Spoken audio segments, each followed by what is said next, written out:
A truly remarkable story of survival. A former Mayo Clinic doctor crawling in the snow for hours following a hunting trip accident in North Dakota. A passing truck driver sensing something was wrong. Cold, alone, and unable to stand. Dr. Richard Olson had never felt pain like this before. You know, I looked at it, and every time I touched it, it just about sent me through the wall. It was December 19th, the weekend before Christmas. Dr. Olson and his dogs were hunting for pheasants in North Dakota that afternoon. But the fact that I'd gotten one, I was determined to be a lucky day. But that luck didn't last. 1 minute I was on flat ground, the next minute I was falling.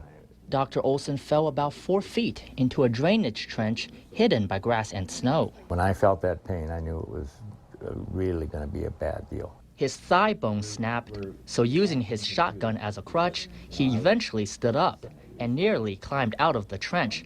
But then he fell back in. This leg was trapped between a big boulder and the side of the ditch. And it just hurt like mad. That time I didn't know if I was going to get out of it. He did get out, but several hours had passed and it was dark. Unable to walk, Dr. Olson did this. Dig in this heel, and I'd have my hands kind of in back of me, and I would grab whatever I could, stubble, or just sometimes just push the dirt, and I would just propel myself like that. And he kept at it for hours. Oh, it was probably 4, 5 o'clock in the morning. I remember how cold and how much it hurt and how tired I was. About 16 hours later, Dr. Olson made it to the side of a road. He then waved for help, but car after car kept going until a trucker passed by. He was going up a little grade, and all of a sudden I saw his brake lights come on. That trucker was Bryant Duncan. Honestly, it was just God told me.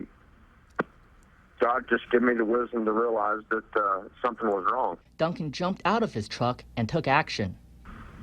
Got my sleeping bag out of my truck and my coat and wrapped him up with it, and I was just holding him there on the ground, trying to keep him up, trying to get him warm. Duncan first called 911, then Dr. Olson's wife. I was thinking that he might not survive. But Dr. Olson did pull through as a Herald trucker kept pulling for his recovery. You know, it happened the Sunday before Christmas, and to me that was my Christmas present, that he got to spend another Christmas with his family. Dr. Olson underwent surgery and is now in rehab at Mayo Clinic. And in case you're wondering, his dogs made it home safe as well. Up next, partially paralyzed, how a Minnesota man is working around it to compete in the Winter X Games. Stay with us.